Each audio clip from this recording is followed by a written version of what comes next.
This video is brought to you by Squarespace. Stay tuned to see how you can build your own website. So, there's a SpongeBob episode I can guarantee you've never seen. Let me explain.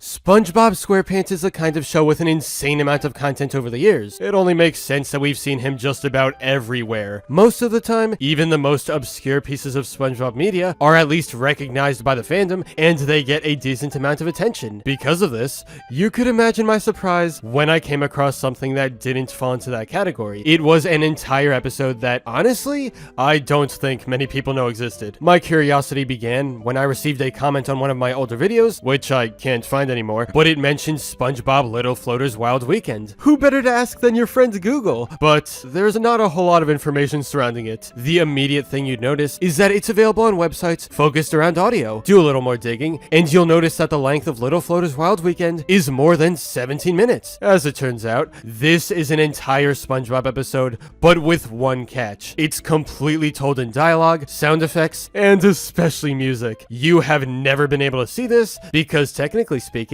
there's nothing to see. Don't let that steer you away though, because this tells a full story from start to finish, featuring the original voice actors and everything. It's hard to find concrete details on the background, but I did manage to see this Billboard article from 2003. NRBQ will be the subject of a tribute album, The Q People, to be released March 9th on Spirit House Records. It will be the first release from the Boston-based independent label. Artists on the Q People album include Bonnie Raitt, REM guitarist Mike Mills, Los Lobos, Widespread Panic, Jay Mascis, and Steve Earle. The cast of Nickelodeon cartoon series SpongeBob SquarePants also weighs in with the song Little Floater's Wild Weekend. Tom Kenny, the voice of the show's title character, was once an NRBQ opening act as a stand-up comedian. While this is advertised as a song, it's more a musical episode of SpongeBob. I could imagine it taking on the special format, with Patchy having one of his side adventures in real life to fill up the rest of the runtime. Anyway, it released in 2004 and is available to experience online right now. This video is brought to you by Squarespace, the all-in-one platform to create your very own website. For me, I decided to start up a website full of SpongeBob fun facts. It's kind of empty right now, I know. They give you templates that are easily adjustable, so you go from this to this in a few seconds. Change your layout too. Customization galore! Add in any pictures or videos that relate to what your website's about, and work to make it as good as it can be. Squarespace has given me freedom to basically make anything here, so there's a lot of directions my site can take. This is only the beginning of my SpongeBob history / fun facts adventure, but I'm looking forward to seeing what comes next. When you're ready for this awesome opportunity, head to squarespace.com/Vail with coupon code VAIL and get 10% off your first purchase of a website or domain. Link in the description. The audio episode begins where we look in at the pineapple home of SpongeBob SquarePants. He's talking to Gary, listening to the radio and having a peaceful time, when all of a sudden, something comes on the radio. It's here! Sunday, 2 p.m. at Seaweed Speedway. It's the big, bad Bikini Bottom Bubble Blow-Off. Behold!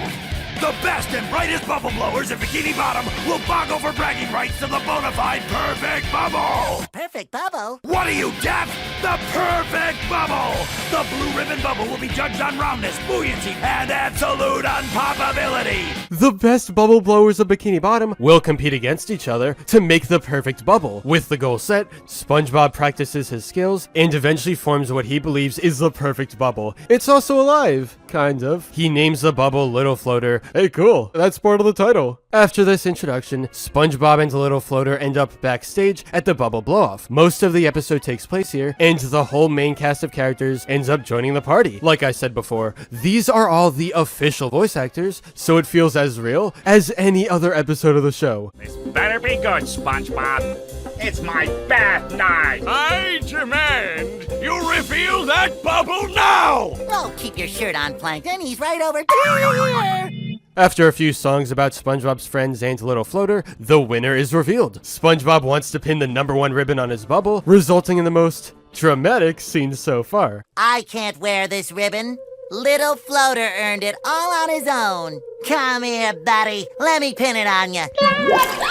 SpongeBob, no! I wouldn't do that.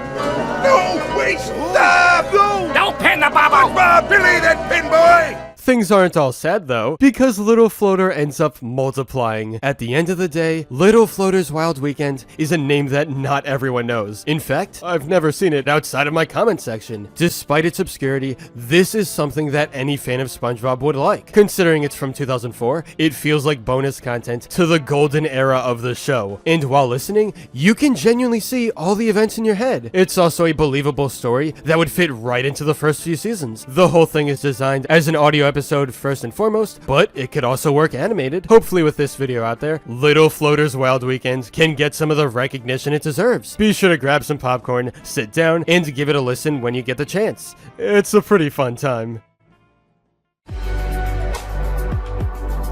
But anyway, that's all for this video. Subscribe for more awesome cartoon videos. Give a thumbs up and comment below, let me know what you think. Thanks for watching, and I'll see you guys next time.